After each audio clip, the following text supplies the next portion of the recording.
Okey, Assalamualaikum warahmatullahi wabarakatuh. Kita bertemu dalam video yang kedua. Okey, kita telah berkenalan dengan ciri-ciri populasi yang kita katakan sebagai parameter, dan kita telah berkenalan dengan ciri-ciri dalam sampel yang kita katakan sebagai statistik kepada sampel tersebut. Okey, jadi kita dah sekarang ni kita melihat ciri-ciri parameter dalam sampel tersebut. Ada sesuatu yang kita semua kena tahu. Okey, katalah ini populasi. Saya sentuh populasi dulu. Katalah ini populasi, dan kita masih lagi mengukur parameter. Okey, apakah parameter yang kita ukur? Adalah katakan berat badan. Okey, kita masih lagi mengukur berat badan sebagai parameter yang mewakili ciri-ciri satu populasi. Okey, populasi di mana saja ia berada, ia mempunyai ciri-ciri yang sama. Populasi di Malaysia, berat badannya sama dengan ciri-ciri populasi di Singapura, berat badannya sama dengan ciri-ciri populasi di Indonesia, berat badannya sama juga ciri-ciri populasi di UK, US, Finland, so on and so forth. Jadi ciri-ciri populasi yang dikatakan parameter tersebut, dan kita ambil contoh berat badan, sebenarnya sama sahaja seluruh dunia. Sebab itulah kita boleh membuat pengukuran. Okey, apa yang dimaksudkan dengan perkara tersebut?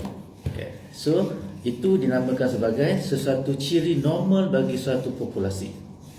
Bermakna parameter seperti berat badan, IQ, kemahiran, tahap pengetahuan, self-esteem, self-efficacy, apa sahaja yang kita ukur sebagai parameter dalam seluruh populasi, ia mempunyai satu ciri yang sama seluruh dunia.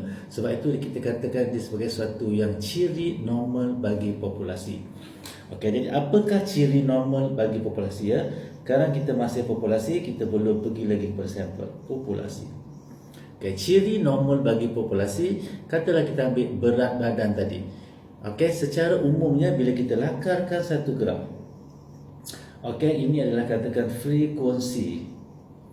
Okey, ini adalah berat badan. Katalah ini min berat badan, ini berat badan paling minima sekali. Katakan yang paling kecil bermula katakan dalam 30 kg, maybe yang paling besar 180 kg. Okey, ini purata minnya antara kedua-duanya. Katalah kita ambil populasi di Malaysia, kita mampu mengukur seluruh rakyat Malaysia, maka kita akan dapati coraknya hanya sedikit saja yang punya berat badan yang agak rendah, dan sedikit saja yang akan mempunyai berat badan yang sangat tinggi, dan kebanyakannya akan berada di sekitar berat badan purata. Okey, di sekitar berat badan purata. Jadi inilah bentuk grafnya, bermakna sedikit peratusan yang akan ada berat badan yang kecil, maybe bermasalah, berpenyakit, maybe OKU, jadi berat badan mereka sedikit.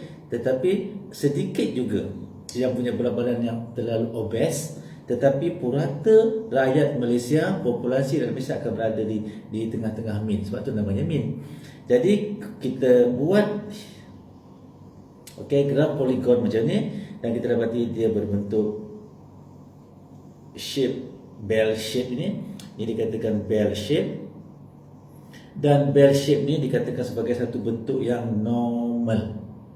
Okey, kalaupun kita ini di Malaysia, kalau kita pergi di England katakan, okey, kita lakarkan graf yang sama. Maybe orang England ada yang terlalu obes, katalah sampai 200 kg. Okey, maybe ada yang unik, maybe dalam 20 kg, dan puratanya di tengah-tengah, maka bentuknya lebih kurang sama. Maybe di UK bentuknya maybe macam ni, kita pun tak pasti. Tetapi bukannya ketinggian ini penting. Okey, yang penting adalah bentuk tu bell shape. Maka kita pergi ke Singapura, sama juga.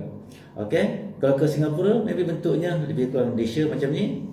Okey, maybe tidak ada orang terlalu ringan, tidak ada orang terlalu berat. Umpamanya di Jepun, maybe bentuknya lebih tajam ke atas, tetapi bentuknya tetap bell shape. Maka ia berlaku seluruh dunia, termasuk juga kalau kita uji IQ. Hanya sedikit daripada rakyat suatu negara itu yang IQ dia maybe terlalu rendah, dan sedikit sangat rakyat sesuatu negara itu IQ dia terlalu tinggi, dan kebanyakan IQ di mana-mana rakyat di dunia pun akan berada di purata. Sebab tu namanya purata. Maka IQ juga akan berbentuk bell shape. Maka bell shape ini dinamakan sebagai bentuk normal ataupun taburan normal distribution. Jadi satu ciri parameter, apa parameter? Berat badan IQ adalah tertabur secara normal. Okey, dalam video yang kedua ni kita belajar taburan normal dulu sebelum kita pergi pada tajuk. Jadi saya ulang balik, ciri-ciri parameter yang kita ukur dalam populasi: berat badan, IQ, self esteem, EQ.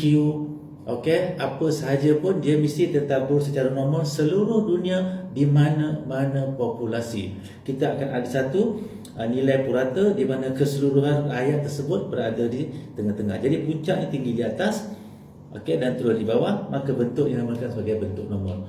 Walaupun tak cantik lukisan ni, okey, tapi dia bentuk normal ya. Jadi graf normal adalah ciri populasi. Ciri populasi adalah data tertabur secara normal. Ingat ya. Kita jumpa dalam video yang ketiga. Assalamualaikum warahmatullahi wabarakatuh. Bye bye.